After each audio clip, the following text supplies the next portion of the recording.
What's going on, everybody? Eric Lindquist at Stochastic here on the Odd channel, coming to you with another edition of Ladies Leaves, Likes, and Locks. Hit that like button, subscribe button, notification bell. Goes a long way for me on this video, goes a long way for you. That way you become a prize whenever great content is going live here at our little neck of the YouTube woods. Getting closer, friends. Studio space, it's becoming home. I'm going to spend infinity years in this thing. I want it done the right way.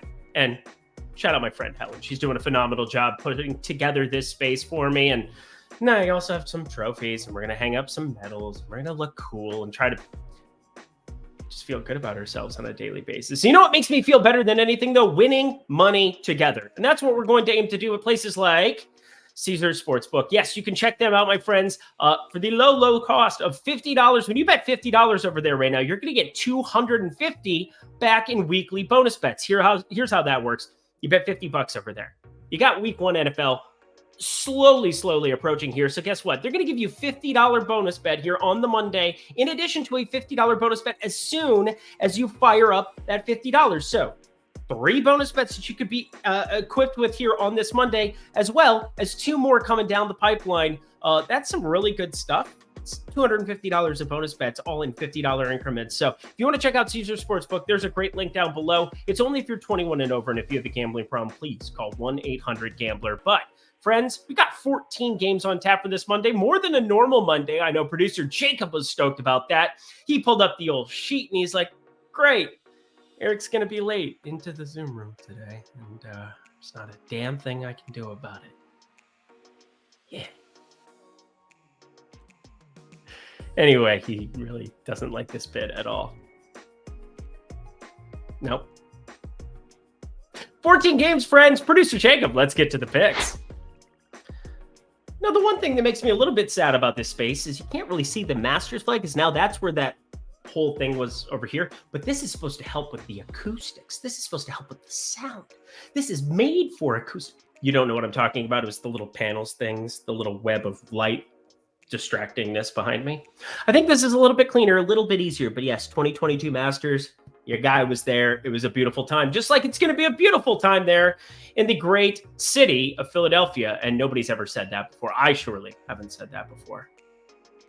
It's not my favorite, but it's a city. And Philadelphia, they're going to be hosting the Angels. Interesting pitching matchup for sure. I think that's where we just talk about this one. Lucas Giolito, the newly acquisition. Well, it's been a couple of weeks here. He hasn't been very good for the Angels, but he's going to be going up against Taijuan Walker. And Taijuan Walker, he's been surprisingly good at just kind of getting by for a living. Believe in everything that he saw on his TV. If you get that reference, you are my new best friend. That one was sneaky. That was a sneaky music reference. I don't think anybody's going to get that one. You're going to Google it. Let's not kid ourselves. Just like you're going to Google Taijuan Walker, 324x WOBA, 19.8% K rate, 10% walk rate. Eric, I thought you said he was good, but here's the thing. He's just finding ways to put together good ball games time after time. 4.08 ERA, 1.30 whip. And no, I'm not going to do time after time the song, because we don't have time for that. He's inducing more and more ground balls, 7-2 ratio against San Francisco, 7-3 ratio against Minnesota. I like seeing stuff like that. He seems to be trending away from some fly balls. Again, only 2-3 in his last 2 games combined here. So cool stuff from him just in terms of functionality. Not my favorite back on planet Earth, but I'm still going to probably do it here because Lucas Giolito on the other side, yes, he still has that 25.2% K rate. And yes, he still has decent stuff that's fun to watch. Four-seamer slider change combination, and the change I do like breaking off of that four-seamer against lefties. But when people put the ball in play, like, I don't know, some of these lefties in the Philadelphia lineup, Kyle Schwarber, Bryce Harper, Brandon Marsh, even Jake Cave coming along to hit a monster long drive. He was probably the all-star of that Little League game because nobody else did jack diddly squat for Philadelphia. Jake Cave hit one ball hard. It's weird. Anyway, there's no way that I'm going to be backing Lucas Giolito with some of these X-ISOs. Guys giving up so much power, and I just can't get behind it in any kind of capacity. 27 home runs allowed in 26 starts. Never good when you allow more home runs than starts you've had in a season. So yeah, Philadelphia money line, quick and easy.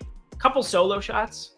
I doubt we get the numbers to be able to back it for a guy who's giving up power, 18-degree launch angle, all of that like Giolito, but kind of a fascinating betting card today because far more teams have been showing up on the, you don't care. Philadelphia money line, just play it. Game number 2 here, not game 2 of the series, game number 2 for us. New York Yankees, Detroit Tigers, not a doubleheader, not that. Although, I don't know, back up the dump truck, you would say. You got Luis Severino on the mound yet again, coming off of his only functional start all season long, but it almost doesn't count when it's at home against the Washington Nationals. Now, they're going into Detroit, and it would just rightfully make you think, there's no way. Reese Olson, 23.5% K rate, 6.9% walk rate here for the Detroit Tigers. I like his slider. I like his four-seamer. I do think the slider usage is something. I mean, he's given up 10.4% barrel percentage. Helps to be in a more cavernous stadium, if you will. So, I mean, if Aaron Judge hits a ball hard, it's just going to leave the park and 750 expected sluggings and higher. I mean, he's a mutant. So you got to get by him no matter what. But I think this is actually a pretty decent spot here to be backing Detroit, purely because, one, I mean, could the Yankees be playing worse baseball? As if they could play worse baseball. But two, it's more data-driven. Luis Severino is just not my favorite back. When you start talking about him being a favorite ever on the road, minus 108 here is a little bit wonky to me, considering if you just erase that last start against Washington. And again, Washington, they've been better this year. They've been an offense that you can back, but against right-handed pitching, they're still below average, even if they don't strike out a lot. Luis Severino has a 383 xWOBA, a 520 expected slugging, and a 17.7% K rate. I'm not going to give him any gold stars for having one decent outing. One decent outing against the Nationals. Actually, it was a really good outing, if we're being honest. 6 2/3, only the 2 strikeouts, but only 1 hit allowed. By far the best of his season. But 7.27 ERA, 1.75 whip. Detroit money lines on the card. There was no way, plugging in those numbers, that I wasn't going to have Detroit money line on this card. Thought about locking this, but I also do want to be going back and double checking some Luis Severino, going through that last start. That's what I spent a majority of the last hour doing, was trying to figure out exactly how heavy I wanted to be going on this Detroit Tigers team. I landed on a half unit. I think half a unit is just fine. Tread lightly for a team like Detroit. And the AL Central, well, they suck. Here's a team that doesn't suck, the Baltimore Orioles. They are very good at the old baseball hitting and things and defense stuff and cool things and all of that and cool. The White Sox are terrible, though. And Michael Kopech here getting the start. It's interesting because he pitched on the 23rd, so a regularly scheduled situation, but he left his last start early. He had cramps, and he looked good other than the walks. He always has walks, but he had a one-hitter going, 5 strikeouts against Seattle, and then had to depart. It was also 97 degrees, and the ball was flying, and yet he just kept walking dudes because he was avoiding bats at all costs, and, well, ended up working out for him. But Michael Kopech here just getting his routine start. And, well, now you're facing a litany of lefties here in a ballpark that still plays up for lefty power, plays down for righty power. We've talked about that a ton on this program. But a 459 expected slugging, 363 xWOBA. All of that tell you that Kopech could be in line to get lit up. But Grayson Rodriguez on the other side, this is where I think it just becomes a little bit devalued. 47.1% four-seamer here. You got a slider that's a little bit interesting to me. Cutter, slider, changeup combination, couple of other things. I think overall, Grayson Rodriguez, 44.5% hard hit percentage, 268 expected batting average. Neither of these are numbers I want to be backing at minus 218, that I want to be firing up 8.5 total. Why is my wife calling me? I don't understand. I should probably answer this. So you know what? Let's just pass, friends. Minus 1.5. Baltimore, yeah, no thank you. Not at this price. Let's just find better spots. Carry on, my wayward son. There'll be peace when you are done. Lay your weary head to rest. Don't you cry no more. I don't think there's any context for that. I just wanted to say it. Kevin Gausman on the mound against Josiah Gray. Kevin Gausman, carry on, my wayward son. You're fantastic. You have the best pitch in baseball because Shohei Ohtani not going to be pitching forever. And Kadai Senga, well, you'll have the best pitch in baseball. I don't think the Mets are going to shut him down by any means. But yeah, Kevin Gausman, the splitter. Let's just throw that all the time. Shall we? Yeah, let's do that. Like, what was Baltimore doing back in the day when they didn't let him throw that every single pitch? I don't know. But Josiah Gray, this is mainly the guy I want to have a conversation about. Kevin Gausman, I'll wait to see what that what that strikeout prop looks like. 31.7% K rate, just talked about it, Washington, they do not strike out a whole heck of a lot here against the righties. So I want you paying attention to that for sure, my friends. Kevin Gausman, curious where that number lands. As for the other side of this one, no doubt about it, we're going to be targeting Josiah Gray in some capacity. He only has a 36.4% hard hit percentage, but he has a 16.1 degree launch angle going into Baltimore, facing a team that I do think makes complete sense to target if you got some lefties, because this guy sitting north of a 180 expected ISO against left-handed hitting, which isn't extreme. We talk about guys with 200 expected ISOs routinely on this program, but still 181 expected ISO. And there's one guy who might go from the 3-hole to the 2-hole, depending on Bo Bichette news. He ended up leaving the game early on Sunday, and that's Brandon Belt. Brandon Belt went from a middle of the lineup guy up to the 2-hole for, I don't know, inexplicable reasons because he was terrible. And then he just refound some form, and that form has always been there against righties because this season, in 330 plate attempts, a 222 expected ISO against righties. Then you go particularly by pitch. Yeah, you heard me. I went particularly through pitch for Brandon Belt simply to see what kind of numbers we could find against Josiah Gray's two most prevalent pitches. Check this out. Four-seamer, 235 expected ISO. And against the slider, his primary pitch, Brandon Belt has a 294 expected ISO against that pitch this season when it comes from a right-handed hitter, or sorry, from a right-handed pitcher. Damn it, the segment was going so well. Brandon Belt, he's going to hit a home run, though, so you might as well just invest on it, friends. Josiah Gray, hey, hey, hey, you just may swing away. Brandon Belt, gone. Ship it up to Boston. Whoa, Houston Astros. Find my gosh darn land. Houston Astros, he scored 17 runs and murdered the Tigers, and I was on that, so it was good. Anyway, Tigers and Dodgers both won. Those are the two money lines today. And then smattering of other plays. Most break-even day in the history of Sundays, so I'm not out here bragging about anything. But the Houston Astros going up against the Boston Red Sox. Hopefully, I never sing ever like that. Again, Christian Javier, hopefully he pitches better than he has been again, if you're a Houston Astros fan, not the rest of the league, which is everybody else. 464 expected slugging, 334 xWOBA, just a 21.3% K rate. It's been going down, down, down, down. Blink 182. I just gave you that one. Chris Sale, though, 33.9%, 213 expected batting average, 29.4% K rate. The only thing that stops this from being a slam dunk smash, throw it all on red kind of situation is that he doesn't pitch very long into this one.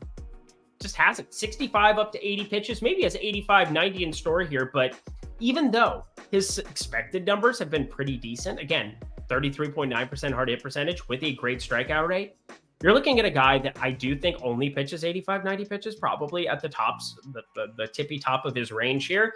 Not a great Boston bullpen.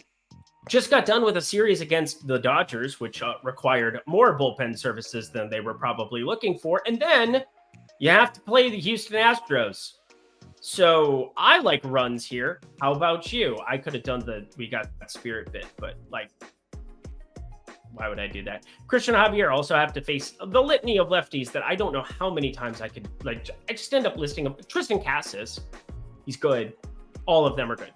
Alex Verdugo, Rafael Devers. So yeah, I can't stop but list these. Why is this the only team that I like list guys off? Oh, look at them. They're left-handed. Way to go, Eric. You can read a sheet. You know the difference between R and L. Good job. 5 stars. Drop them off the corner. I will drive Uber if I need to. I'm not above it. Need to make that money, though, baby. Need to make that money. I'm so proud of everybody who's out there hustling. Everybody with those second jobs, man. I just thought I'd get real for a second. It's one of those things where I'm really proud of you. Over 9.5 runs. Enough of the sentimental bullshit. Although it's not bullshit, because I do love you. And also, hustle. Get to the top of whatever you do. I'm like somewhere in the middle. The Rangers taking on the New York Mets here. Football. It's one more week. One more week. Next Thursday. It's going to be like Christmas and Halloween. wrapped into one lovely present. Scary little present. The Lions beat the Chiefs. I quit. But anyway, the Texas Rangers, New York Mets, going to be a fun one. John Gray, not Josiah. So we got both Grays here. Gray's my favorite color. So symphonic. Yesterday, Tyler McGill, he probably has a great guitar and plays it because he's really gone from a decent pitcher to not that this season. And I don't even know necessarily, looking through his pitch mix, what happened. 10.4% barrel percentage, 294 expected batting average, 381 xWOBA. I can tell you all of those numbers are terrible, but I don't know how we got to that point. So again, pitch mix looks about the same. And if you just go from his 2023 to 2022 numbers, you're going to be a little bit confused yourself. 4.31 expected ERA, 5.13 actual ERA last season. So that's close to the 5.54 we're looking at. But again, 6.44 expected ERA this season. My God, this is obviously a spot where I'd be back in Texas, but I don't think I really want to be on the run line here when we're talking about plus 115. Is the juice worth the squeeze? Is the juice worth the squeeze? And I would say no. No. In fact, it's kind of a recurring theme on this card. We have Baltimore -1.5. We have Texas -1.5. We have another game coming up later, 1.5. We have 3 leans. I might try to fire one of these up in the premium Discord, but I doubt it, simply because I just think these numbers are getting a little bit too extreme. Teams with things to play for, teams without. Teams with things to play for, teams without. I hope you know the difference between those two in this situation. I'll give you a hint. Texas is good. There you go. Mets are not. Now you might know. Oh my gosh. This is probably the most nervous I've been about a lock all season long, mainly because I go out of my way not to be a homer in certain situations. I go out of my way to have my Minnesota roots, my Minnesota bloodline, my Minnesota brethren, my Minnesota family, my Minnesota upbringing. I try my best to keep it independent of my baseball analysis. But friends, sometimes the AL Central is so dog shit that there aren't words for it, that the only word is dog shit. It's one word to cut. That's one word combined, right? Dog shit's one word, right? It's dog but it's 2 words combined, but I believe it's one word. Producer Jacob's on the hunt as we talk Cleveland and Minnesota for a lock. It's Xavier Curry on the mound going up against Kenta Maeda. That alone puts me squarely on the Minnesota side of things. It's really difficult to look at Curry's numbers this season.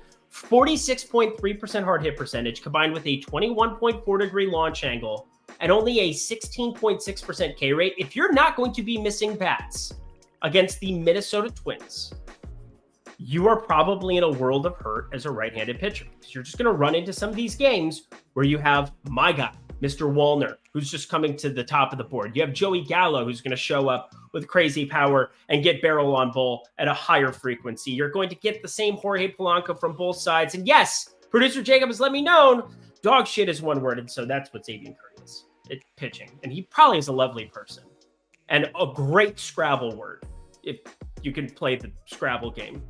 Xavier Curry, are you kidding me? Triple word score. Could you imagine? Could you even imagine? Anyway, I can imagine Kenta Maeda lighting up this Cleveland team here. Now, maybe not with a 20.8 with a 28.9% K rate, though. We do know Cleveland pretty decent at avoiding the old strikeouts when it comes to facing any type of pitching. More middle of the road in baseball here this season. But 301 xWOBA, only a 42.3% hard hit percentage, which in contrast to Xavier Curry doesn't look as bad, although launch angle way up for him as well. Only a 34% ground ball rate. But who are the lefties we're worried about here? Cole Calhoun?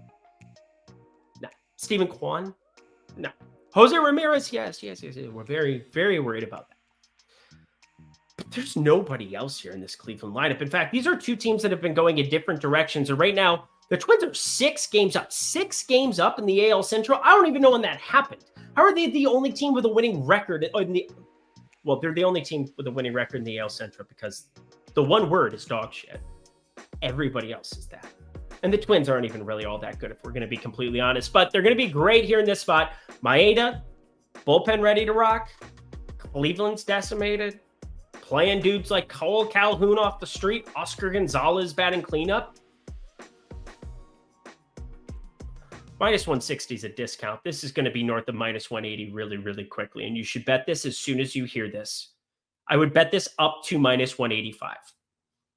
That's how confident I am in this. So minus 160, this is a lock, 1 unit lock.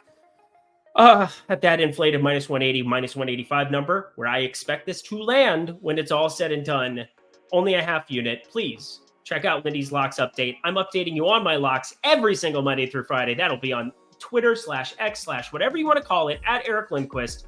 I'll see you there tomorrow. Your one lock for the day, of course. First time I've locked my own team all year long. I wish you could hear what Jacob and I were just talking about. Yes, friends, yes. All sports are fantastic. We should be encouraging our kids, our youth, to be playing all of the sports and all the land. But here's the thing. When you're an adult, may I encourage you to bet on all the sports and all the land too, because it's really, really not just fun, but it's also really, really profitable, especially if you're doing things the right way. We're grinding the spreadsheets over here at Odd Shopper. We are helping you figure out market-based approaches, how to find sports books to identify the best numbers. And sometimes those numbers are at different sports books like Caesars Sportsbook. See, I knew I was going to bring that back around somehow, and I did. Bet $50 right now at the link below. Get yourself $250 in bonus bets. Those are paid out as $50 weekly bets. Don't want to have any kind of misconceptions about this or what this promo is. So here you go. Caesars has offered up to people, when you bet $50 over there right now, you're going to immediately get a $50 bonus bet. And then every Monday, so you're going to double up on this Monday, but every single Monday leading into the NFL season, and then for the first 2 weeks of it, you're going to get a $50 bonus bet added to your account. So if you sign up over at Caesars Sportsbook and you just put $50 into play, that's $250, five more bets that you're going to be getting into your account just by trying out their product. So the way I think about this, let's make them pay $50 every day. My mother told me to pick the very best sportsbook, and it is Caesars with this promo. You dirty double dish rag, out goes you guys. What are we doing here? Sign up at every sportsbook you possibly can. Oh my God, that was the most annoying promo read of all time. But either way, you are loved. You are taken care of here on this program. And if you feel as such, know that this is a promo you can't miss out on. Know that I am telling you the truth. Know that I have your best interest at heart. Despite what the comment section says, oh, you're working for the man, you're doing whatever for this books, and no, I am not. I'm completely independent. All I am doing is trying to keep this channel on the airwaves no matter what. And so I want you to sign up at all these sports books so we can go take them down together. Sound like fun? Let's do that. Bet $50 down at the link below. Get $250 in bonus bets. 5 $50 bonus bets. It's only if you're 21 and over. And if you have a gambling problem, please call 1-800-GAMBLER. All right, back to the picks. I got so animated there that my lighting changed. Isn't that incredible how that works? The Lord looking upon me with favor.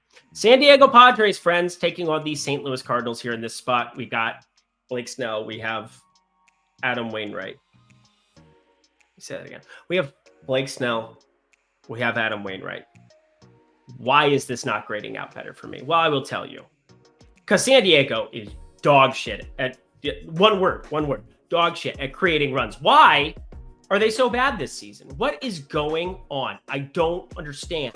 They can't score runs. I'm losing my mind. Where is my mind? I don't quite get it. Have you watched this team? Milwaukee goes out again. They did put up 6 runs today, but Milwaukee still found a way to peruse and batter them and take down the dub. And Blake Snell's walking a lot of dudes. Otherwise, he's doing pretty much everything well this season. 33.1% hard hit percentage, 216 expected batting average. And then Adam Wainwright. Hey, he didn't get completely obliterated, which is the last time out, which is the nicest thing I can say about Adam Wainwright, because well, he faced the Pittsburgh Pirates. He gave up 6 earned still in 4 2/3. Start before that, only 3 earned to the Mets. I want this number to change, but how could we possibly bet San Diego on the run line with their current form of run creation? And then Blake Snell, do they start shutting him down to some extent soon? This is your star dude. He's had everybody with a Tommy John surgery at a certain point who has a team that's kind of like out of it. And I know San Diego spent so much money that I'm sure that they're just going to grind it out to the bitter end, but they're 61 and 70. It's August 28th. I'm worried about pitch count possibly going forward. 3 straight games, he hasn't hit 100, Blake Snell. He's gone 98, 92, 96. That feels minimalistic for a team if you're trying to win baseball games, that you're not giving your best pitcher every opportunity to go for over 100 in these must-win kind of spots. And maybe they just feel like, hey, well, he pitched well, going to turn it over to the bullpen here. It's just another wonky spot. And it goes against the data because this technically is supposed to be a like for me. And that's all 100% because Adam Wainwright, the word of the day, he's been terrible. But oh my goodness, want you all to know, Blake Snell, I want to be backing him, but I can't at minus 115 on the run line with the San Diego offense in their current form. So I'm going to lean that direction. That's obviously where I'm thinking, but we're going to pass. More than likely, it breaks my heart. And we officially locked in a profitable Sunday in the premium Discord today, friends. Marcell Ozuna goes yard for Atlanta tonight. Just happened a second ago. Makes me happy. Hey, profitable Sunday. I'm in a good mood now. I am not really in a good when it comes to this game. I really got nothing for you. Wade Miley, he's just being Miley this season, which is no strikeouts. Even though I don't think Miley Cyrus really strikes out ever. Seems like her life is going pretty well. But then she does crime music videos, and then it seems worse. But she's got a lot of money, and that's kind of what we want, right? I want money. Wade Miley, 31.8% hard hit percentage, 16.5% K rate. Just those are the things that matter. Jameson Taillon, though. Jameson Taillon as a minus 130 favorite is a really scary proposition. 348 xWOBA, 483 expected slugging, just a 20.2% K rate. Looking at Wrigley, we're waiting for this run line in total. And why are we waiting for that? Hope you know by now the reason. We're in Wrigley. Wind. Looks like it could be blowing out here tomorrow. So pretty freaky to think about Jameson Taillon as a favorite here. I'm, of course, going to lean with the power of this Cubs lineup if it's going to be blowing out. I could see the Cubs line moving a little bit just because they have way more power, but Taillon's the easier target in terms of power than Wade Miley. So it's kind of like a square peg, round hole situation, or a left-handed reducer of hard hit versus a righty hard hit extremist. It's the wrong word. Not really thinking well today. Maybe it has something to do with the wedding that I was at till 3 a.m. The Pittsburgh Pirates taking on the Kansas City Royals here in this spot, and I've never been less enthusiastic for a baseball game, although it's been kind of fun. Kind of fun to watch both of these teams this late. Pittsburgh's been calling up a lot of young pieces, and Cabrian Hayes has a pulse again. Jack Sawinski has had a great season for all intents and purposes. Hopefully you can keep that going. And then I do like a couple of these guys. Andy Rodriguez is a very exciting catcher, and I do like some of the things that he's doing at the plate, although we've got some improvements we can tweak in there. 26.9% K rate. It's not terrible, but a 212 expected batting average. We have things to work on in the offseason. Things to work on, young man. But Alika Williams, not the most exciting. Ji-Hwan Bae, been enjoying him at the top of the lineup. Speed combination that he's throwing in there. Really, a ton of speed between him and, let me get this name right, Liover Peguero. I think I got that. I like watching his speed profile too, although not in the lineup every single time out, but be paying attention because Pittsburgh, I do think is in a great spot because Zach Greinke on the mound for Kansas City. What are we doing here? 491 expected slugging, 348 xWOBA. He goes up against Johan Oviedo, who's been serviceable for the Pittsburgh Pirates, but this just comes down to, I like the top of both of these Pittsburgh Pirates, or the Royals lineup has been coming along of late, mainly because Nelson Velasquez, he's been doing some things, and he did some things for us in terms of home run props. And then Michael Massey, he's also had himself a decent little season. So Pittsburgh Pirates on the other side, talked about their top of the lineup. I just think that it's a better spot when you talk about Oviedo versus Greinke. And then Pittsburgh Pirates have enough bullpen arms, whereas Kansas City traded away Aroldis Chapman so that he didn't waste away in Margaritaville looking for his lost shaker salt. Because that's where everybody else on the Royals is going to be. T-minus a month. Enjoy your offseason, guys. Pittsburgh Pirates, I actually like this. Minus 115. Think it's a decent enough spot here, even on the road. That should tell you what I think about Zach Greinke at this stage. I repeat, Marcell Ozuna. Terrible human being, but we like money. Thank you for the home run today. Bryce Elder going on the mound here for the Braves here in this spot. Austin Gomber. going for the Colorado Rockies, and neither of these guys are very appealing backs in any way, shape, or form. You got Elder with a 254 expected batting average and a 17.5% K rate, and Gomber. If you're playing DFS tomorrow, get ready for the Braves to be infinity percent owned. Gomber, 357 xWOBA, 287 expected batting average, 491 expected slugging. But with these numbers, minus 238, minus 155 on the run line with Elder out there, no. And this Braves, middle of the bullpen, coming off of the San Francisco series where there were some competitive games. They utilized some pieces. I think this is a great target of the over, even at this ridiculous, made up 12.5 number. Yeah, think you want it. I think you need it. I think you're going to have it. Over 12.5 for a half unit. This is borderline lock territory. I could see this moving to 13.5. We're talking about a team in the Braves who lead the MLB by a comfortable margin in total home runs for the season. It should not surprise any of you, if 4, 5, 6 of these dudes end up with crazy short odds for bases, for home runs. We'll see. We'll take a look tomorrow. We'll take a look. It's in our book, Reading Rainbow, over 12.5. Also a beautiful program. I kind of have a weird read on this game. The Oakland Athletics, you got the Seattle Mariners. I expect that we're going to get Brian Wu. You can see Brian Wu. He's definitely going to be the starter here from the Seattle side. As for Oakland, they've been constantly doing this Adrian Martinez opener situation, turning into Kyle Muller. I do think Kyle Muller probably ends up being the long relief guy here. He's got a 7.28 ERA, 1.89 whip, lefty for Oakland here. But Seattle, they do suppress the power. They suppress the power. Not very good, friends. Not very good in terms of run creation. But I'm very curious to see what a K-prop shows up at for Brian Wu against these Oakland Athletics. Because routinely this season, guys, Oakland, we know that they strike out a lot. 24.6%. They strike out a little bit more, 25.2% against righties.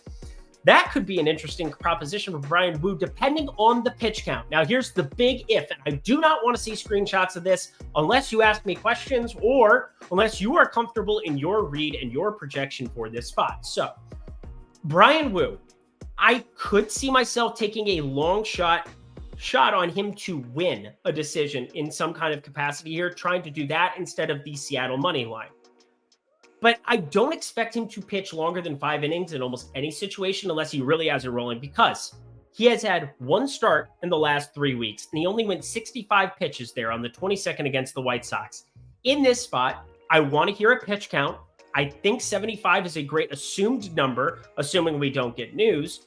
And that makes it very difficult to want to back that win in any capacity. So I'm looking at the K prop specifically as kind of the target here. Oakland, 25.2%. I do think it's going to be lower than a typical Brian Wu if you were lengthened out type average. This rookie has really impressed me with his combination of pitches over the course of him being healthy, which he wasn't for 3 weeks. So there's that. But you look at his numbers, 31.5% hard hit percentage, 282 xWOBA, but he's not a one-trick pony. So I think I might take a long shot. If I'm getting like plus 150 or better on him to get a win because of a pitch count announcement, that might be an intriguing back. But otherwise, I think the best way to possibly get plus money is attaching some kind of a K prop, even in a shortened stint, to the Seattle money line. So here's what I'm going to just throw out here. Brian Wu up to 5Ks with the Seattle money line as a lean to start off. I want to see the numbers. I want to see if they even post a K prop, because it's one of those where there's a lot of variance depending on how many pitches you could assume he can go, as opposed to if they give him a exact pitch count where it's going to be easier for everybody and their dog to project. I don't know why their dog would project. It doesn't have software reading capabilities. My dog doesn't know how to not. We're not even going to go there. Next game. I was going to say is my dog has his legs that like kick out and pirouette, and he like doesn't even know how to like sit on hardwood floors. And it's really weird to me. It's like, you can't find your center of gravity to just sit. He just like ends up sliding. Speaking of sliding, Cincinnati Reds, San Francisco Giants, both of these teams, not a lot of time left, friends. 68 and 64, 66 and 63. You got to drop down to get your eagle on. We got to go. The NL, competitive. Although San Diego, I mean, I think they've kind of played themselves out of it at this point, which is pretty wild to think about. beginning of the season to now. But we should probably talk about this game, huh? Because I do like something. We're talking Andrew Abbott on the mound going up against this Harrison fellow. Let's talk about him first. It is Kyle Harrison, and he has one start here, all of 65 pitches. Did not go all that far into it, but he definitely struck out dudes. 14.5 K per nine in the minors, but walks a lot of dudes. Gonna be a little curious for me here. Southpaw going up against Cincinnati. I don't know that he goes outside of 75 pitches, but San Francisco, they basically tax their bullpen because they have them as starters, then they have a closeout, and then Duvall, he's tired and blowing saves left and right. In San Francisco, you need to start winning baseball games, but I hope you don't win this one because I am 100% going to back Andrew Abbott at this kind of a price. Yes, you're in a park that produces run creation. This is way better than pitching in Cincinnati. Now, Andrew Abbott has a little bit of a fly ball problem, 22.1 degree average launch angle. We're talking 37.2% fly ball rate and a 42.6% hard hit percentage, but 224 expected batting average, 26.8% K rate. And there are some pieces in the San Francisco lineup. When you remove Jock Peterson, Lamont Wade Jr. probably still going to be leading off, but we shall see. Maybe they go the Austin Slater route against a lefty. It makes sense. But I mean, that's what they did on Sunday. So that's probably what they're going to do. But what I'm saying is that San Francisco, you can only get so cute against a baseball team that still brings great opportunity in terms of speed on the base paths. Now you have some decent enough power in spots of the lineup. Matt McClain, for sure, power for a shortstop. And again, not going to be playing up there in San Francisco, but give me the way better starter in terms of what we can project going forward from this day till the end of the season, at least. Kyle Harrison, do think he's got some really great qualities, but in the battle of these southpaws, give me the known quantity at even money. The known quantity at even money is Andrew Abbott. So Cincinnati, money line set. An abnormal amount of money lines here on today's slate. I like it. Last game of the night. How about Zach Gallen and Merrill Kelly here in their last two outings for the Arizona Diamondbacks? Fun to be backing them in both of those spots. And, well, Zach Gallen's the guy who's now the favorite to win the Cy Young, which is pretty wild. You look at any book, any futures odds. I think that's a little surprising that it's August 28th. Arizona's still kind of on the fence on whether or not they're going to be making the playoffs in any capacity. They are another team, 69 and 62. You're looking behind you. You're looking in the rear view.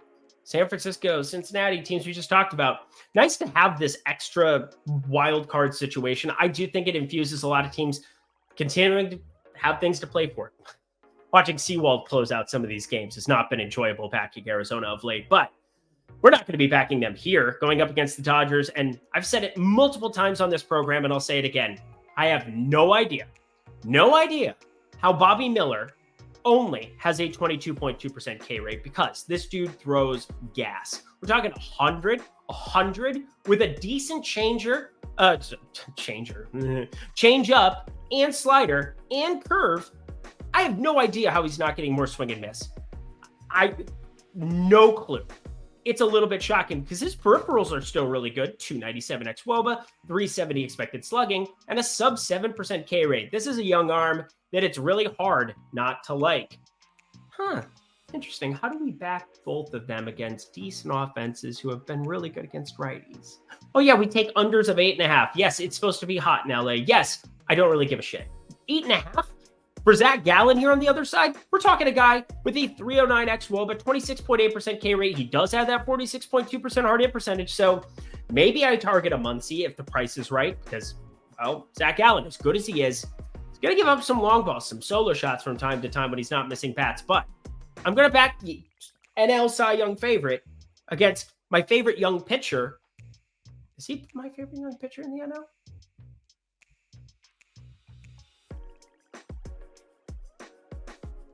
I don't know. Under 8.5. Let's go. And that does it for another edition of Lindy's Leans, Likes, and Locks. You know what to do. Go to that comment section below. Let me know what you're looking forward to on Monday, what you're going to be betting on for this Monday. Let me know how your weekend was as well. Hopefully you, A-Town, were able to make some money. I'm here the rest of the way up until Friday, per usual. Another week, and then, well, it'll be another week of MLB on top of the debut of NFL Lindy's Leans, Likes, and Locks. Excited to bring that to you every single Friday. Be on the lookout for that coming up next week. Yes, next week will be the first iteration of it. Going to cover every game that isn't the Thursday night game. That'll be its own independent standalone thing, and you can figure it out for yourself. Now, I'll probably just do that in the premium Discord, but you can sign up for below. You can get 2 free months by signing up at BetMGM. We talked about Caesars as well. Bet $50, get 250. Sign up for all the sports books, friends. You want to have exposure to them so you can shop for the best price every day. Maybe that's why it's called Odd Shopper. Oh, wait, that is. Anywho, I'll be back tomorrow. Until then, friends. Oh, wait. It's only if you're 21 and over, and if you have a gambling problem, please call 1-800-GAMBLER. All right, until next time, friends, I'm Eric Lindquist. Best of luck in the MLB streets on Monday.